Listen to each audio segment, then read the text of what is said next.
أعوذ بالله من الشيطان الرجيم. بسم الله الرحمن الرحيم. نون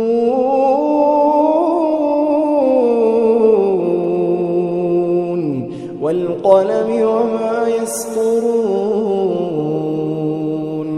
ما أنت بنعمة ربك بمجنون وإن لك لأجرا غير ممنون وإنك لعلى خلق عظيم فستبصر ويبصرون بأيكم المفتون إن ربك هو أعلم بمن ضل عن سبيله وهو أعلم بالمهتدين فلا تطع المكذبين ودوا لو تدهن فيدهنون ولا تطع كل حلاف مهين هماز مشاء بنميم مناع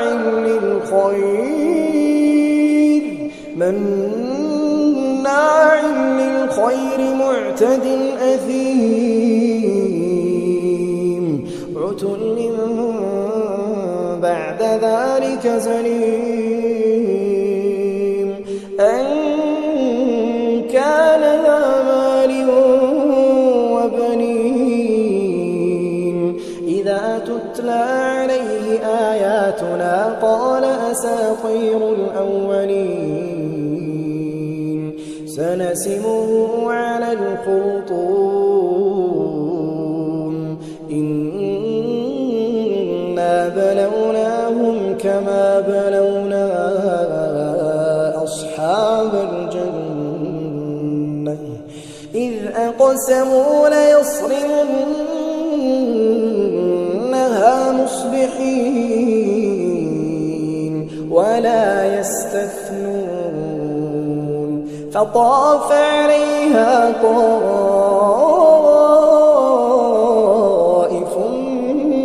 من ربك وهم نائمون فأصبحت كالصريم فتنادوا مصبحين أن اغدوا على حرثكم إن كنتم صارمين فانطلقوا وهم يتخافتون ألا يدخلنها اليوم عليكم مسكين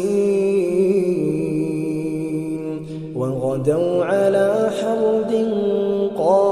قادرين فلما رأوها قالوا إنا لضالون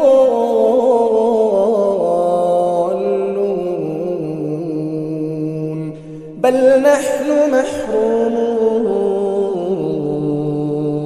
قال أوسطهم ألم أقل لكم لولا تسبحون قالوا سبحان ربنا إنا كنا ظالمين فأقبل بعضهم على بعض يتلاومون قالوا يا ويلنا إنا كنا طاغين عسى ربنا أن يبدلنا خيرا منها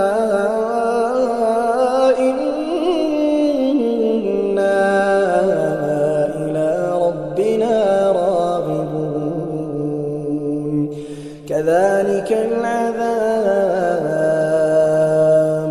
ولعذاب الآخرة أكبر لو كانوا يعلمون إن للمتقين عند ربهم جنات النعيم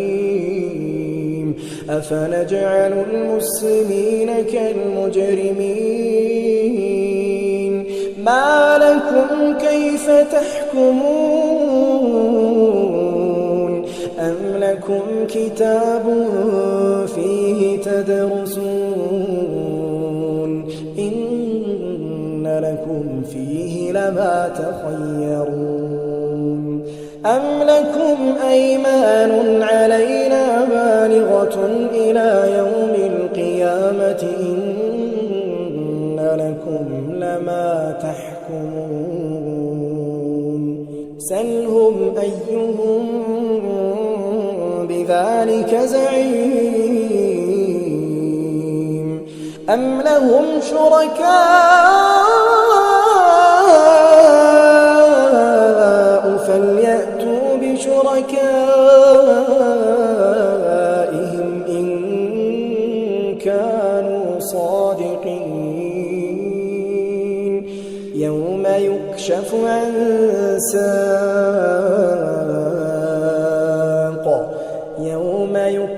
عن ساق ويدعون إلى السجود فلا يستطيعون خاشعة أبصارهم ترهقهم ذلة وقد كانوا يدعون إلى السجود وهم سالمون فذرني ومن يكذب بهذا الحديث سنستدرجهم من حيث لا يعلمون وأملي لهم إن كيدي متين أم تسألهم أجرا فهم من مغرم مثقلون أم عندهم الغيب فهم يكتبون فاصبر لحكم ربك ولا تكن كصاحب الحوت إذ نادى وهو مكظوم لولا أن تداركه نعمة من ربه لنبذ بالعراء وهو مذموم فاجتباه ربه فجعله من الصالحين وإن يكاد الذين كفروا ليزلقونك بأبصارهم لما سمعوا الذكر ويقولون إنه لمجنون وما هو إلا ذكر